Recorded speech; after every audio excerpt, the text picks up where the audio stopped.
क्या माकी टोजी से भी स्ट्रांग हो चुकी है? चलिए जानते हैं इसी वीडियो में। Welcome back to a new epic. और आज की इस वीडियो में एक्सप्लेन करने जा रहा हूँ जुजुत्सु काइसेन सीजन 3 का एपिसोड 4। तो चलिए शुरू करते हैं बिना किसी देरी के। तो एपिसोड के स्टार्ट में हम देखते हैं माकी को जो ज़ेनिन क्लैन वापस जाती है। सबसे पहले उसे नाओया मिलता है जो उसे कहता है कि तुम यहाँ क्या कर रही हो माकी, तुम्हारा चेहरा इतना खराब हो चुका है कि मैंने तुम्हें पहचाना ही नहीं। ना ही तो तुम जुजुत्सु यूज कर सकती हो और ना ही तुम कर्स स्पिरिट्स को देख सकती हो, और अब तो तुम्हारा चेहरा भी बेकार हो चुका है। अब तुम क्या करोगी?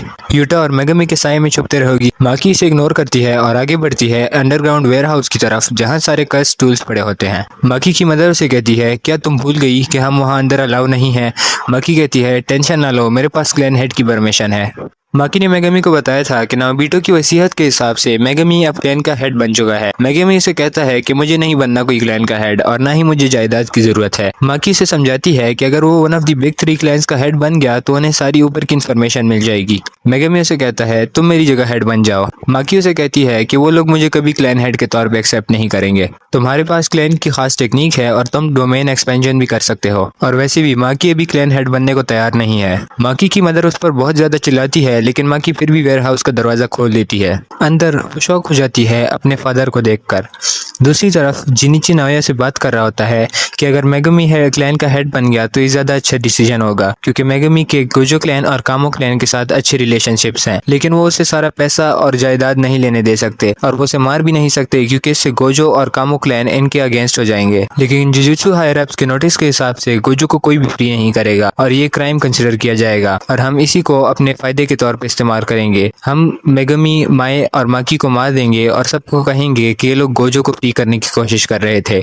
नाओया कहता है प्लान तो अच्छा है, लेकिन इसमें ओजी की दोनों बेटियां मर जाएंगी। जिनिची कहता है कि प्लान ओजी का ही है। वेयरहाउस में माकी अपनी फादर से मिलती है जिसने वेयरहाउस पहले से ही खाली कर दिया था और उसने माई को भी जख्मी किया होता है। माकी आगे बढ़ती है अपने कसे टूल के साथ जिसका नाम है ड्रैगन बोन। वो ओजी के कटाना को ड्रैगन बोन से काट देती है, लेकिन ओजी कर्स एनर्जी का यूज करके माकी को स्लैश मार देता है। ओजी कहता है क्या तुम्हें पता है कि मैं क्लैन का हेड क्यों नहीं बना था? ये तुम दोनों की वजह से, क्योंकि तुम दोनों बेकार हो और एक फेलियर हो। जुजुत्सु के मामले में ओजी अपने भाई से बिल्कुल कम नहीं था, लेकिन उसकी 2 बेकार बेटियां थी। ओजी उन दोनों को एक चैम्बर में फेंक देता है और कहता है कि ये चैम्बर ग्रेड 2 और उससे नीचे के कर्स स्पिरिट से भरा हुआ है और वो कुछ ही देर में बाहर आएंगे तुम लोग को मारने। फिर वो चला जाता है।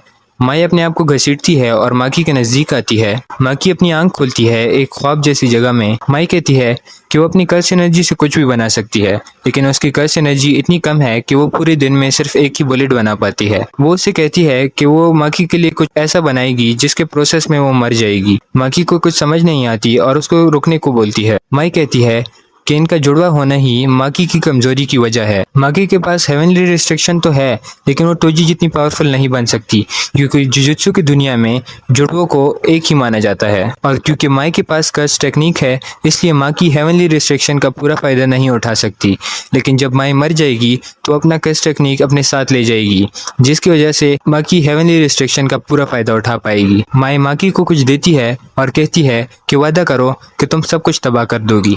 माकी उठती है और देखती है कि माई मर चुकी है, लेकिन उसके लिए वो सोल कटाना छोड़ गई है, जिसको यूज करके माकी किसी के भी सोल को डायरेक्ट अटैक कर सकती है। माकी माई की मौत पर रोने लगती है। इनको चारों तरफ से कर्स्ड स्पिरिट्स ने घेर लिया था। बाहर ओजी सेंस करता है कि सारे कर्स्ड स्पिरिट्स मर चुके हैं। उसे डर लगने लगता है और उसे याद आता है कि ये तो वही डर है जो उसे टोजी से लगता था। वो अपनी कर्स टेक्निक एक्टिवेट करता है और फाइट के लिए रेडी होता है, लेकिन इससे पहले कि वो कुछ करता माकी उसका सर काट देती है, उसी सॉर्ट से जो माई उसके लिए छोड़ के गई थी। पूरे ज़ेनिन क्लैन में अलार्म बजने लगता है। रांता नाओया और जिनिची को बताता है कि माकी ने ओजी को मार दिया। माकी से निपटने के लिए अब कुकुरु यूनिट को भेजा जाता है, जिसमें ऐसे लोग हैं जिनके पास कोई कर्स टेक्निक नहीं है, लेकिन वो सारे स्किल्ड मार्शल आर्टिस्ट हैं। वो माकी को चारों तरफ से घेर लेते हैं। माई सोचती है कि अगर वो जुजुत्सु हाई ना गई होती और यही माई के साथ रहती तो उन दोनों की जिंदगी बेहतर होती। माकी अपनी बहन से माफी मांगती है और उसकी आखिरी ख्वाहिश पूरी करने लगती है, यानी सब कुछ तबाह करना। वो कुकुरु यूनिट को इस तरह से काट के रख देती है जैसे कोई बच्चों का खेल। फिर चोजोरो अपनी टेक्निक एक्टिवेट करता है जिससे वो 2 बहुत बड़े स्टोन के हाथ समन करता है। ये है यूनिट का एक मेंबर है जिसमें ज़ेनिन क्लैन के सबसे पावरफुल सॉर्सरर्स होते हैं। माकी कैप्टन का गला तबाह कर देती है और चोजोरो का दिल निकाल के उन दोनों को मार देती है, जिसके बाद रांता अपनी टेक्निक यूज करता है माकी को एक ही जगह रोके रखने के लिए और जिनिची को कहता है कि वो उसको खत्म कर दे। लेकिन माकी फिर भी हिलने लगती है। रांता की हालत ख़राब हो जाती है और वो कहता है माकी अब टोजी ज़ेनिन जितनी पावरफुल हो चुकी है। अगर टोजी चाहता तो वो पूरे ज़ेनिन क्लैन को ख़त्म कर सकता था, लेकिन अगर हमने माकी को ना रोका तो वो हमें ख़त्म कर देगी। जिनिची उस पर अटैक करता है और माकी पे बहुत ज़्यादा मुक्के गिरा देता है, जिसकी वजह से बहुत बड़ा धमाका हो जाता है। रांता अपनी टेक्निक का ओवर यूज करने की वजह से मर जाता है और माकी जिनिची के सर को नदी में फेंक देती है। नाओया कहता है क्या तुम्हारे सीने में दिल नहीं है? माकी कहती है नहीं, वो माए अपने साथ ले गई। जब नाओया छोटा था तो उसको बहुत ज्यादा तारीफें मिलती थी और सबको पता था कि वो क्लैन का हेड बनेगा। वो टोजी के बारे में भी सुनता था कि वो एक लूजर है और उसके पास कोई कर्स एनर्जी नहीं, और वो देखना चाहता था कि वो कैसे दिखता है। लेकिन जब उसने टोजी को देखा तो वो हैरान रह गया। अब माकी टोजी जितनी पावरफुल हो चुकी है और उसने पूरे ज़ेनिन क्लैन का सफाया भी कर दिया है। सिर्फ नाओया रहता है। नाओया उस पर हाई स्पीड से अटैक्स करने लगता है और माकी उसकी मूव्स को गिनने लगती है। नाओया कहता है कि तुम टोजी नहीं हो, उसको कोई नहीं समझ सकता सिवाय मेरे और गोजो के, और सिर्फ नाओया ही उनके साथ खड़े होने की हैसियत रखता है। अपनी सुपर स्पीड का यूज करके वो माकी को मारता रहता है और अपनी स्पीड भी बढ़ाता रहता है, और वो माकी पर अपना फुल स्पीड यूज करके अटैक करने ही वाला था जिससे एक बार में ही उसका नामो निशान मिट जाए। माकी रेडी होती है नाओया के अटैक को रोकने के लिए, जिससे उसकी कुछ हड्डियां तो टूटेंगी लेकिन नाओया रुक जाएगा। नाओया को उसका प्लान समझ में आ जाता है और उसको अटैक करने की जगह उसको टच कर देता है। जिस भी ऑब्जेक्ट को नाओया टच करता है उसको उसका 24 FPS रूल फॉलो करना पड़ेगा, और अगर नहीं किया तो वो 1 सेकंड के लिए फ्रीज हो जाएगा। नाओया को लगता है कि माकी फ्रीज हो चुकी है और वो उस पर अटैक करता है, लेकिन माकी तभी पीछे मुड़ती है और कहती है कि वो उसका टेक्निक समझ चुकी है उसकी न्यू बॉडी की वजह से, कि वो 1 सेकंड में 24 मूव्स परफॉर्म करता है। वो उसके मुंह पे एक जोरदार मुक्का मारती है और अंदर की सारी हड्डियां चकनाचूर कर देती है। अब सिर्फ उसकी माँ ही बची थी। वो उसे भी ढूंढ लेती है और उसे भी मार देती है।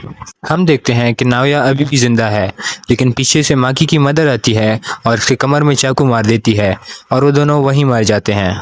माकी की मदर सोचती है कि वो खुशकिस्मत है कि उसने उन दोनों को जन्म दिया। माकी माई की बॉडी के साथ वहां से जाने लगती है, जहां मोमो आती है और कहती है कि वो लेट हो गई। माकी माई की बॉडी को उसके साथ छोड़ देती है। मोमो पूछती है कि अब तुम क्या करोगी, लेकिन माकी कोई जवाब नहीं देती। हमें पता चलता है कि माकी ने सारे बचे कुछ ज़ेनिन क्लैन के मेंबर्स को भी मार दिया। आखिर में हम देखते हैं कि गोजो और कामो क्लैन आपस में ज़ेनिन क्लैन को बिग 3 से हटाने की बात करते हैं, लेकिन आखिरी डिसीजन जुजुत्सु हेडक्वार्टर्स पर ही डिपेंड करता है, और ये एपिसोड यहीं ख़त्म हो जाता है। अगर वीडियो अच्छी लगी हो तो लाइक और सब्सक्राइब करना मत भूलना। मैं आपसे मिलता हूँ नेक्स्ट वीडियो में, तब तक के लिए गुड बाय।